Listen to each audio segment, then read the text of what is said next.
because of what Pirates fans are doing on social media and what many of them are saying on our text line right now, which they are asking questions about what happened here.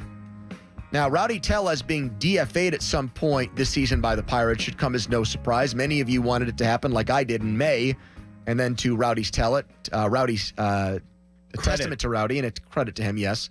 He rebounded for a while, and while the Pirates were relevant, he was hitting. Now, as the Pirates have waned here, so is he. I mean, his numbers in August and September, like most Pirates, are just ridiculously bad.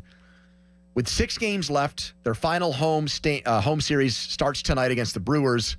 Tellez was designated for assignment, so was Michael A. Taylor.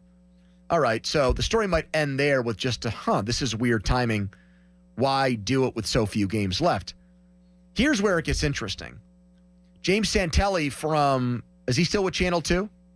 Is he still over there? No, he's not working in the media, but I mean, James is a very sharp guy who's very plugged in, yes. Longtime local TV producer. Yes. Did some digging on this and went to one of the many baseball contract sites. Well, there's a gentleman named Ethan Houlihan who is... Houlihan sounds like a made-up person. Ethan Houlihan, who... Sounds like a guy that played baseball in the 19th century. I have to give the guy credit, though, because... He sounds like he played for the Cleveland Spiders in 1899.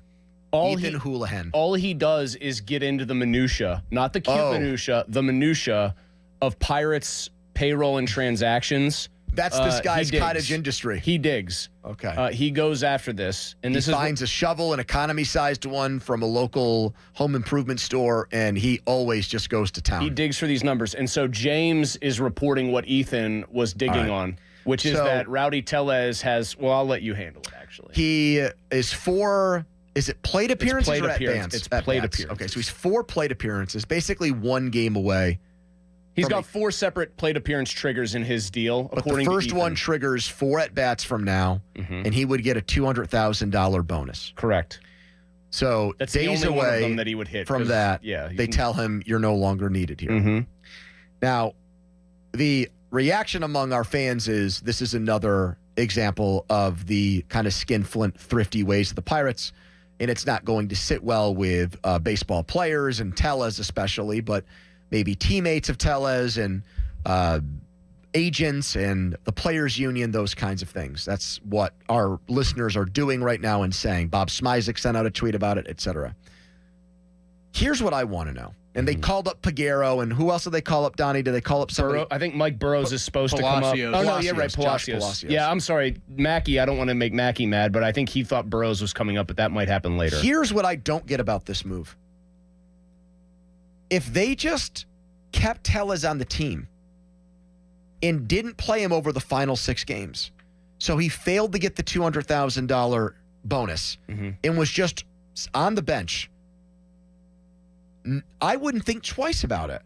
I would look at it and think, well, Tellez is on a 1-year deal. They're playing out the string. They want to look at young players who might have a future with the team at first base. I just don't understand why, if they wanted to save $200,000 and save themselves bad publicity, bad PR, bad optics, why not just keep Tellez on the roster and not play him? If that happened in the last week of the season, okay, this is clearly a baseball decision because he has no future with this team. Well, you could have also done it at the very beginning of the month when they were equally out of it.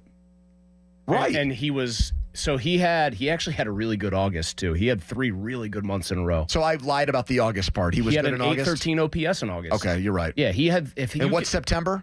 464. He stunk. Oh, so I did misrepresent it. He was good in terrific August, in June, July, and August. He went back to like April, Rowdy Tellez in September. Correct. Okay. He's had 3 very good months and 3 very bad months. So he's had 51 plate appearances, though, this month, Pony. There's no reason to play him. I just don't understand how, you're telling me that there's a guy now that specializes in this. Just finds these things, but knows even what these even if you're are. not this very nerdy inside baseball man, so much of this information is out there where I don't think the Pirates, if it really is about saving the $200,000, they had to know somebody would find this information. And to be honest with you, if Tellez is hacked off about it, he or his agent would just leak it to somebody. I mean, what's to say that this Ethan isn't getting it from his people? Yeah, that's a good. Well, if you're saying that this is what he does, like for a he has living, tracked down these things. Contracts. Yes, he's tracked down these things before and been very much correct. So I'm on Spot Track right now, and the one thing I don't see on Spot Track is so they say that the contract notes, $800,000 are there in incentives, but it doesn't break it down. But it doesn't tell you. Piece. But Ethan's what he cited. Just to go deeper into this, I actually do see more than 800,000 represented on his tweets. I think one of them was World Series MVP. So he's got $800,000 in plate appearance triggers, according to what this guy Ethan is reporting. He's got more like about $1.3 million in incentives. First place for the MVP is a cool $250,000 for Rowdy. I like this one for some reason. Just a gold. Lead the league in steals, $10 million. Gold glove is just a cool $25,000. Here's my take on this. Assuming that this is correct intel, and a lot of people now have started running with it. I saw Bob Smizek frustrated. Travis Sawchik retweeted James, and that's where I think it took hold with a lot of people. With the inside baseball folks with Sawchik, he's really big with the analytics. I think Travis, let me put it this way about Travis. I don't think he would retweet it unless he had like reason to think it was more or less verified it. Yes. I'll just quickly say this, Pony. We always talk about how the Pirates might have to pay more for free agents because there's just not a winning history here. It can be a tough place to play for some people. Assuming this is true, I don't think it helps that very specific part of the equation for them.